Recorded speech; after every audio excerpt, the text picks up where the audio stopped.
and the masters of the universe.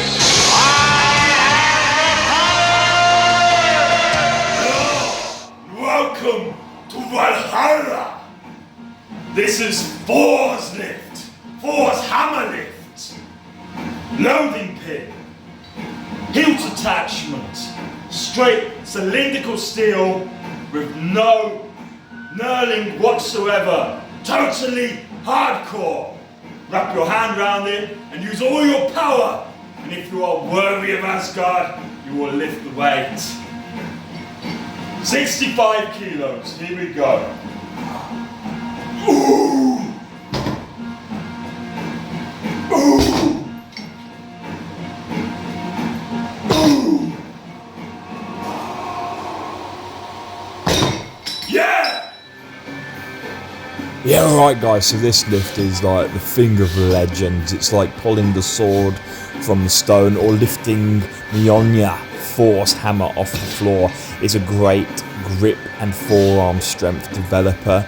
The vertical grip makes even lifting light weights, comparative light weights like this, you know, almost impossible. You really have to squeeze every ounce of strength from your grip. It's a fantastic exercise. Left me with a right good pull. Piece of piss. Next up we have another almost strongman-esque lift, the anvil lift. Now this is something that you could equate to the power stairs on strongman. Don't be fooled, it looks very similar to the previous movement, but as you see, the grip goes horizontal this time rather than vertically. It's a lot easier to hold a handle like this, and so obviously the weight goes up and the reps stay high. And the equipment that I'm using to do this lift is actually a Hungarian core blaster. Quite a rare piece of kit, you don't see many of these.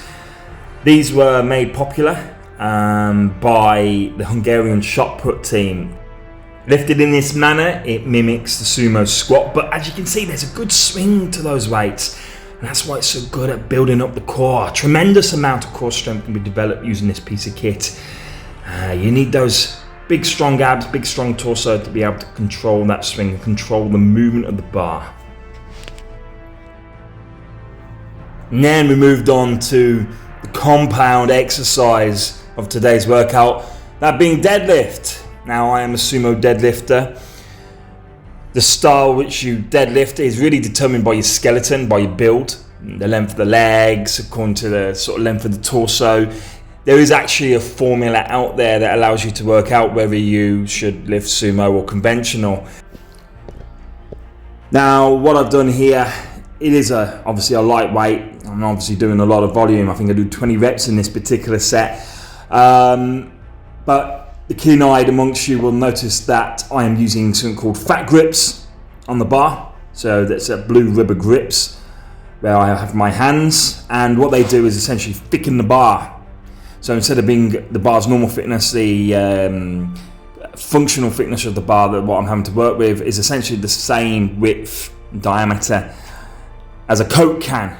So go out there guys, go to the fridge, the cupboard where you keep your drinks, grab yourself a Coke can, and that's essentially the fitness that I'm working with here. Now I hear you say, why would you do that, you sadistic man, you?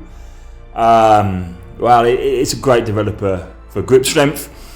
It's a great developer of your forearms, the muscularity in the forearms, and as you can see, that's really the primary focus of this entire workout. Everything is just brutal on your grip, and for me this is something that is, you know, if you want to be strong, you've got to have a strong grip. It's as simple as that. You can see how much it was hurting me there. Really painful. I mean, I can't do 100 kilos overhang with these fat grips, and normally that wouldn't be a problem. You know, I can go up to almost 150 kilos overhang on a normal bar, but these fat grips, they make a humongous difference. You know, they really humble you. They make you swallow that ego.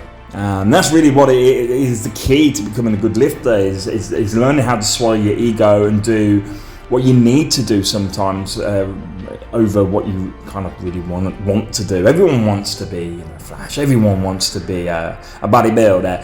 No one wants to lift no heavy ass weights, as Ronnie Coleman would say. But it's true, you know. Sometimes a lot of the time, especially when you're online, you want to lift the big weights. It could look good for TikTok. It gets you your views, your subscribers. Obviously, I'm a YouTuber, but you know what? I'm not gonna detriment my training, my progress. I swallow my ego. I know it doesn't look fancy or flash. It's 100 kilos, 220 pounds. I mean, it's lightweight, you know.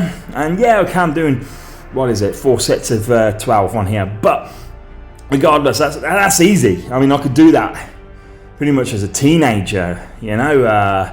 But obviously, the difference here is the fat grips and what preceded this also.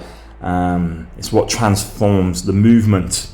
You know, sometimes you got to look at, you know, the sum of the individual parts to the sum of the total. You know, sometimes it compounds with itself, and you know, I'm playing the long-term game. Yeah. Anyway, I did my work there on those light diddy weights, and I doubled it. I went to 200 kilos, and bish bash bosh. There you go.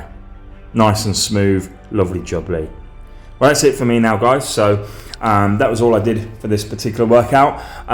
Nice and simple, really, when you look at it, despite having some sort of finesse-like lifts. I will share some footage with you as soon as possible, guys. In the meantime, like, comment, subscribe. Check our out. I'll be back.